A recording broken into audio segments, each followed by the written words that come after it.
Sudah cukup?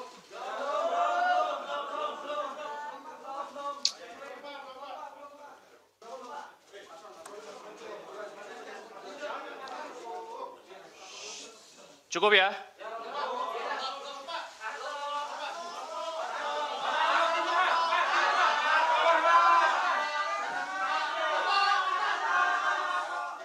Kami persilahkan teman-teman jurnalis untuk bertanya seputar proses yang tadi sudah dijelaskan oleh Pak Ketua.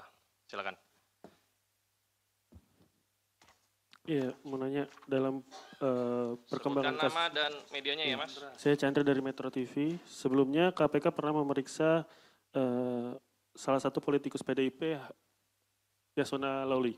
Nah, kalau nggak salah waktu itu hasil pemeriksaannya adalah dia juga terlibat dalam proses pengurusan dokumen yang dibutuhkan untuk terkait kasus Harun Masiku ini. Nah, kenapa dia tidak diproses sampai sekarang oleh KPK, diproses hukum? Terus juga waktu itu ada salah satu caleg yang juga diurus sama Hasto, dia yang di Kalbar, itu kenapa dia tidak dijadikan tersangka, tapi Harun Masiku dijadikan tersangka. Dan mungkin satu lagi, hingga kini perkembangan pencarian Harun Masiku seperti apa? Apakah masih ada jejaknya atau KPK sudah merasa dia hilang gitu aja gitu? Diterima dulu. Ada lagi?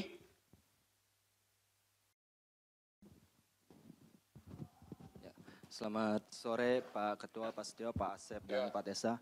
Saya Rian Pak, malam ya, dari CNN. Mau bertanya Pak, ini kan kalau untuk materi kayaknya udah kebuka semua oleh Biro Hukum di Praper kemarin Pak ya. Mau bertanya aja, soalnya kan kasus dari 2020 dan perintangan penyidikan dari lama. Apakah ada pihak lain, maksudnya penyidik akan mengusut pihak lain dalam proses-proses itu Pak. Yang kedua, nama lain seperti yang sudah digeledah, Jan Faris segala macam, apakah nanti akan diperiksa di perkara ini apa di HM Pak? Nah yang ketiga soal HM sendiri Pak, mungkin informasi Pak, karena itu kan tugas atau PR besar dari kalian. Terima kasih. Harun Masiku. Oke. Baik, selamat sore Pak Ketua, Mas Esa, Pak Asep, saya Rahmat dari Merdeka.com. Terkait dengan, sebagaimana ketahui beberapa hari lalu juga, memang Pak HK ini kan mengajukan praper lagi ya ke Pengadilan Selatan. Nah selanjutnya dengan sudah ditahannya Pak HK ini, apakah nanti untuk proses prapernya bakalan tetap berlanjut atau nanti pada akhirnya menunggu keputusan dari pihak PN Selatan? Terima kasih.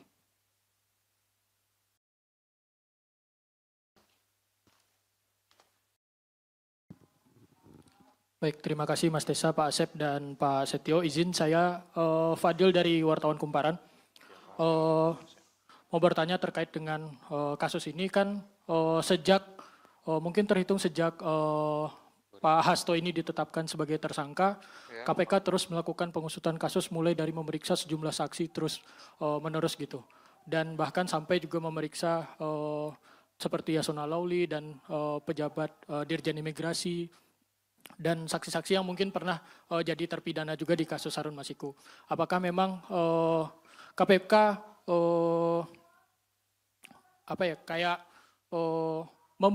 mempercepat kasus ini dan memang menargetkan bakal selesai secepat mungkin gitu. Karena kan kasus ini sudah sejak tahun 2020 gitu. Apakah memang KPK bakal ini menunjukkan KPK mempercepat kasusnya? Terima kasih Pak. Cukup ya? Sudah terwakili ya semuanya ya? Pertanyaannya? Oke, kami persilakan. Ya, nanti kalau ada lagi silakan. Siap. Baik, terima kasih. Nanti akan dilengkapi oleh Direktur Penyidikan, oleh Pak Asep Guntur. Saya hanya memberikan beberapa poin penting saja. Yang pertama terkait pemeriksaan terhadap salah satu petinggi di lingkungan partai terhadap kepentingannya. Nah, ini tentu berkaitan dengan yang pertama adalah terhadap surat yang sudah dikirimkan saat itu. Ya, tentu penyidik memiliki kebutuhan untuk bisa memperjelas ya surat tersebut ditujukan untuk apa, maksudnya untuk apa, sehingga dari situ bisa menjadi sebuah rangkaian dan untuk memperjelas tentang kasus posisi yang ditangani.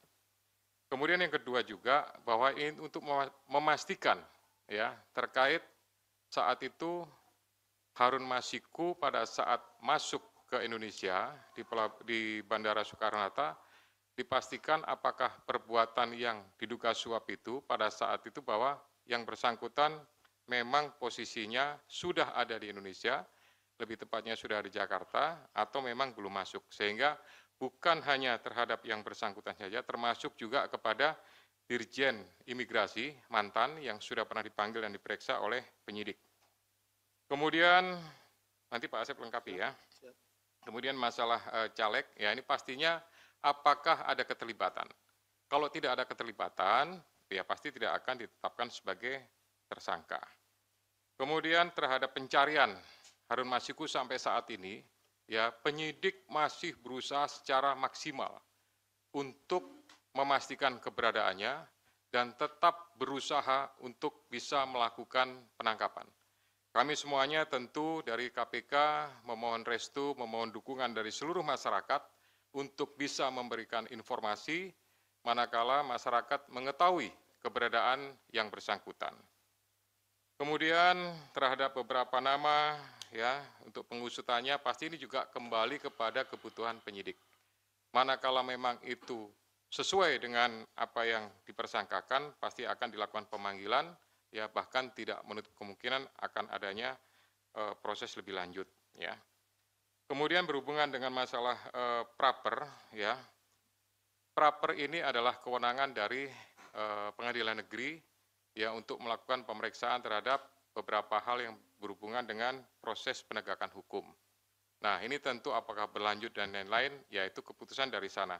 Tapi pastinya dengan adanya gugatan tersebut kami dari KPK memerintahkan khususnya kepada Biro Hukum untuk mempersiapkan tim ya dan mempersiapkan materi jawaban sebagaimana yang sudah dilakukan pada praper sebelumnya. Untuk pemberkasan kita akan usahakan semaksimal mungkin ya. Manakala memang bisa diselesaikan dengan cepat, kita akan berusaha kita selesaikan dengan cepat ya. Tetapi prinsipnya adalah pemenuhan alat bukti berdasarkan keterangan saksi, kemudian keterangan juga tersangka, dan barang bukti lainnya, pastinya ini akan mendukung untuk proses pemberkasannya sampai kemudian nanti diserahkan atau dilimpahkan tahap 1 kepada pihak penuntut umum. Silakan Pak Asep untuk menambahkan. Bismillahirrahmanirrahim. Assalamualaikum warahmatullahi wabarakatuh. Selamat sore dan salam sejahtera bagi kita sekalian yang terhormat Bapak Ketua, Pak Jubir dan rekan-rekan jurnalis yang berbahagia. Mohon izin menambahkan apa yang telah disampaikan dan telah dijelaskan oleh Bapak Ketua, hanya beberapa saja yang mungkin tadi yang caleg ya, yang belum itu caleg yang di Kalimantan Barat, Saudara MAR, ya, itu memang perkaranya sama. Ya. Jadi artinya dia dengan konstruksinya dengan HM ini sama, tetapi yang MAR ini berhasil. Ya, berhasil artinya kemudian menjadi anggota legislatif. Mengapa kita yang bersangkutan dipanggil pada saat itu? Kita ingin melihat konstruksinya dari perkara yang sama seperti ini, bahwa memang tidak hanya HM saja gitu yang demikian, tetapi ada orang-orang lain atau ada person-person lain yang juga sama seperti itu, ada pergantian untuk anggota menjadi anggota DPR RI. Nah, tadi ditanyakan oleh Mas Chandra, ini apakah akan diperiksa? Ini menjadi berbeda perkaranya sebetulnya. Yang sedang kita tangani saat ini adalah terkait dengan suapnya Saudara HM gitu. Ya, ini perkaranya berbeda, tetapi kenapa dipanggil waktu itu Saudara MAR ini adalah untuk melihat konstruksinya ya. Bisa dipahami ya. Oke.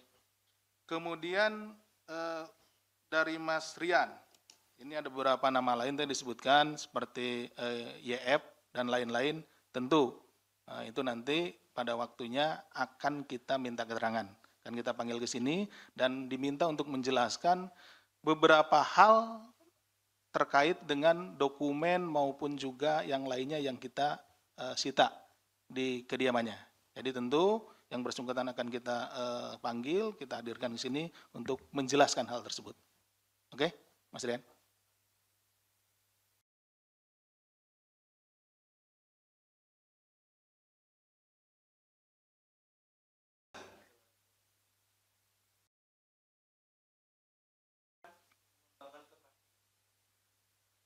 Begini, kalau penanganan perkara tentu yang saat ini sedang kita tangani ini perkaranya yang Harun Masiku. Nah, kita akan fokus tentu untuk menyelesaikan perkara ini dulu. Ya. Oke, Mas Rian? Oke. Demikian yang bisa kami sampaikan. Terima kasih. Assalamualaikum warahmatullahi wabarakatuh. Kami buka kesempatan lagi pertanyaan untuk perkara ini. Silakan.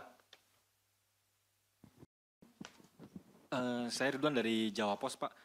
Ingin bertanya, Pak, pengacaranya tadi bilang bahwa pemeriksaan hari ini tidak masuk ke substansi, Pak. Dan pada awal datang tadi Pak Hasto bilang bahwa kasus ini lagi-lagi dia menyebut bahwa dipolitisasi, Pak. Ini bagaimana, Pak? Lanjut. Selamat malam Pak, saya Fedriska dari Kompas TV. Saya ingin bertanya terkait dengan penahanan Hasto pada hari ini. Sebetulnya apa yang menjadi urgensi dari penyidik untuk melakukan penahanan? Karena kan kalau kita tahu ditetapkan Hasto sebagai tersangka sejak tanggal 24 Desember lalu namun tidak dilakukan penahanan. Apakah proses pra-peradilan kemudian menjadi salah satu pertimbangan dari penyidik pada saat itu? Nah untuk kali ini kemudian apa alasan sebetulnya Hasto untuk ditahan? Apakah ada kekhawatiran dari penyidik kemudian untuk menghilangkan barang bukti atau melakukan upaya-upaya lain? Terima kasih Pak. Selamat sore Pak Asep, Pak Ketua, Mas Desa. Pak, satu pertanyaan aja Pak. Ini kan HM udah lari, udah buron sekitar 4 tahun lebih ya Pak. Artinya kan dia ada penyandang dananya. Apakah KPK sudah menemukan jejak kalau atau indikasi bahwa Hasto ini, HK ini sebagai penyandang dananya Harun Masiku selama pelarian Pak? Terima kasih. Lagi?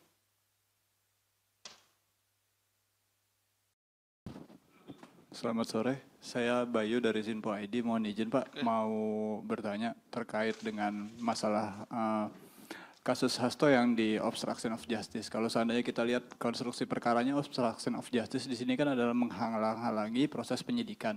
Sementara dalam prosesnya di situ, ketika ada penangkapan terhadap pihak-pihak terkait, di kasus suap PAW itu ada upaya dari internal KPK sendiri, which is di situ ada peran dari Pak FB, Ketua KPK sebelumnya, yang secara langsung melakukan konferensi pers sebelum ada penangkapan seluruh pihak yang terlibat. Nah, secara garis besar, apakah KPK akan membuka kemungkinan untuk memeriksa Bapak FB tersebut dalam kasus obstruction of justice? Itu yang pertama. Yang kedua terkait masalah suap PAW, apakah ada pesanan tersendiri buat saudara HK untuk kemudian memajukan nama HM untuk masuk ke anggota DPR? Apakah ada pesanan dari pihak yang lebih tinggi dari HK gitu di dalam partainya? Apakah itu instruksi ketua umum atau bagaimana? Mungkin bisa dijawab sejauh ini Pak. Cukup ya? Ada lagi ya? Oke, silakan. Ya, baik, terima kasih.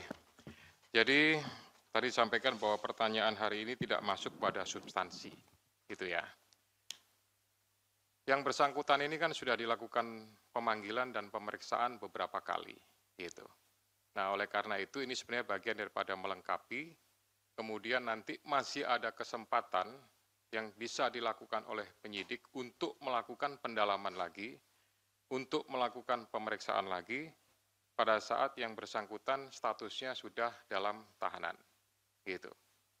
Kemudian yang kedua, berkaitan dengan penyampaian politisasi, sampai dengan hari ini tidak ada politisasi, tidak ada hal-hal yang berhubungan dengan tersebut, ya, sehingga kami melaksanakan ini hanya berdasarkan kepentingan penegakan hukum. Kemudian jejak, ya, ini juga kami sampaikan bahwa jejaknya memang sampai dengan hari ini belum diketahui, namun tidak mengendurkan upaya dari seluruh penyidik dan pastinya dari seluruh pegawai KPK untuk berusaha mengetahui dan mendapatkan. Ini merupakan sebuah target bagi kami untuk bisa mengetahui, mendapatkan, dan upaya terakhir pastinya nanti akan dilakukan proses penangkapan. Gitu. Kemudian yang berkaitan dengan masalah proses pra-peradilan, apakah jadi pertimbangan dan lain-lain, tidak. Gitu.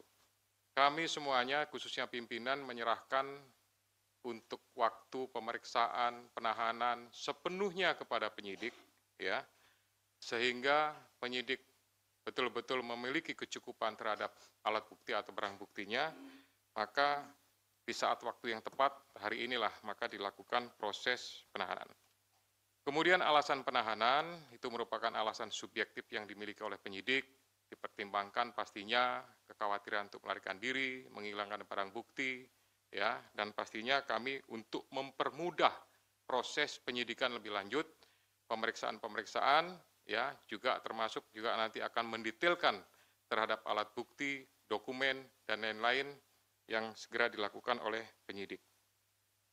Kemudian halangan terhadap proses penyidikan ini, ya untuk sampai dengan saat ini, penyidik belum membutuhkan pemeriksaan-pemeriksaan terhadap pimpinan yang lama, khususnya FB, ya, sehingga sampai dengan hari ini belum terinformasi kebutuhan tersebut.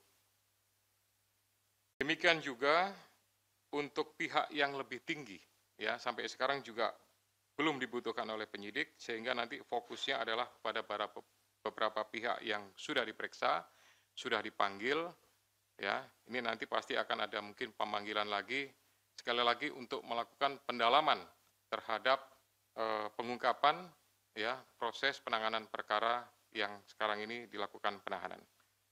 Pak Asep, kalau ada tambahan silakan. Terima kasih, Bapak.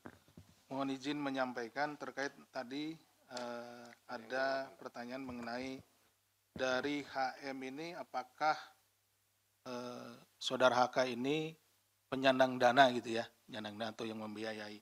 Nah, itu juga yang sebetulnya sedang kita dalami karena kami penyidik melihat bahwa seseorang yang melarikan diri itu kan memerlukan sokongan biaya atau dana logistik dan segala macam.